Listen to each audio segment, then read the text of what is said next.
ಜಾತಿ ಗಣತಿ ವರದಿ ಜಾರಿ ಮಾಡಲು ಹೊರಟಿರುವ ಮುಖ್ಯಮಂತ್ರಿ ಸಿದ್ದರಾಮಯ್ಯ ಅವರ ಕ್ರಮಕ್ಕೆ ಜೈನ ಸ್ವಾಮೀಜಿ, ಮಡಿವಾಳ ಸ್ವಾಮೀಜಿ, ಕೋಲಿ ಸಮಾಜ ಸೇರಿದಂತೆ ಹಲವು ಸಮಾಜದವರು ವಿರೋಧ ವ್ಯಕ್ತಪಡಿಸುತ್ತಿದ್ದಾರೆ.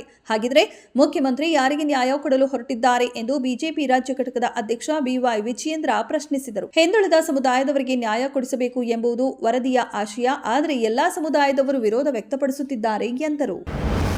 ರಾಜ್ಯದಲ್ಲಿ ಸಾಮಾಜಿಕ ಹಾಗೂ ಶೈಕ್ಷಣಿಕ ಸಮೀಕ್ಷೆ ಬಗ್ಗೆ ವ್ಯಾಪಕ ಚರ್ಚೆ ನಡೆಯುತ್ತಿದ್ದು, ಈ ವಿಷಯದಲ್ಲಿ ಸಿದ್ಧಗಂಗಾ ಮಠದ ಪೀಠಾಧಿಪತಿ ಶ್ರೀ ಶ್ರೀ ಸಿದ್ದಲಿಂಗ ಮಹಾಸ್ವಾಮೀಜಿಯವರು ತಮ್ಮ ಅಭಿಪ್ರಾಯವನ್ನ ಹೊರಹಾಕಿದ್ದಾರೆ.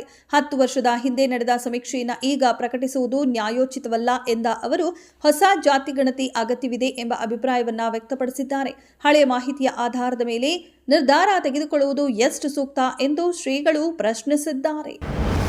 2028ರ ಲಾಸ್ ಏಂಜಲೀಸ್ ಒಲಿಂಪಿಕ್ಸ್ನಲ್ಲಿ ಕ್ರಿಕೆಟ್ ಸ್ಪರ್ಧೆಯು ಅಮೆರಿಕದ ದಕ್ಷಿಣ ಕ್ಯಾಲಿಫೋರ್ನಿಯಾದ ಪೊಮಾನಾ ನಗರದಲ್ಲಿ ನಡೆಯಲಿದೆ ಎಂದು ಅಂತಾರಾಷ್ಟ್ರೀಯ ಕ್ರಿಕೆಟ್ ಕೌನ್ಸಿಲ್ ಹೇಳಿದೆ. ಬರೋಬ್ಬರಿ 128 ವರ್ಷಗಳ ಬಳಿಕ ಒಲಿಂಪಿಕ್ಸ್ಗೆ ಕ್ರಿಕೆಟ್ ಮರಳುತ್ತಿದ್ದು, ಪುರುಷ ಮತ್ತು ಮಹಿಳಾ ವಿಭಾಗಗಳಲ್ಲಿ ತಲಾ 6 ತಂಡಗಳನ್ನು ಆಡಿಸಲಾಗುತ್ತದೆ.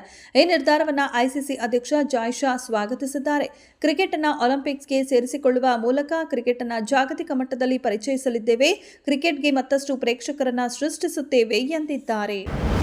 ಹುಲಿಗೆಯ ಪ್ರಸಿದ್ಧ ಪುಣ್ಯಕ್ಷೇತ್ರ ಶ್ರೀ ಹುಲಿಗೆಮ್ಮ ದೇವಸ್ಥಾನದ ಆದಾಯವು 2024 ಹಾಗೂ 25ರಲ್ಲಿ 17 ಕೋಟಿ ರೂಪಾಯಿ ದಾಟಿದೆ. ದೇವಸ್ಥಾನದ 800 ವರ್ಷದ ಇತಿಹಾಸದಲ್ಲಿ ಇದು ದೇವಸ್ಥಾನಕ್ಕೆ ಹರಿದು ಬಂದ ಅತ್ಯಧಿಕ ಪ್ರಮಾಣದ ದಾಖಲೆಯ ಆದಾಯವಾಗಿದೆ. ಆದಾಯ ಗಳಿಕೆಯಲ್ಲಿ ರಾಜ್ಯದ ಟಾಪ್ 10 ದೇವಸ್ಥಾನಗಳ ಪೈಕಿ ಹುಲಿಗೆಮ್ಮ ದೇವಸ್ಥಾನ 5ನೇ ಸ್ಥಾನ ಪಡೆದಿದೆ.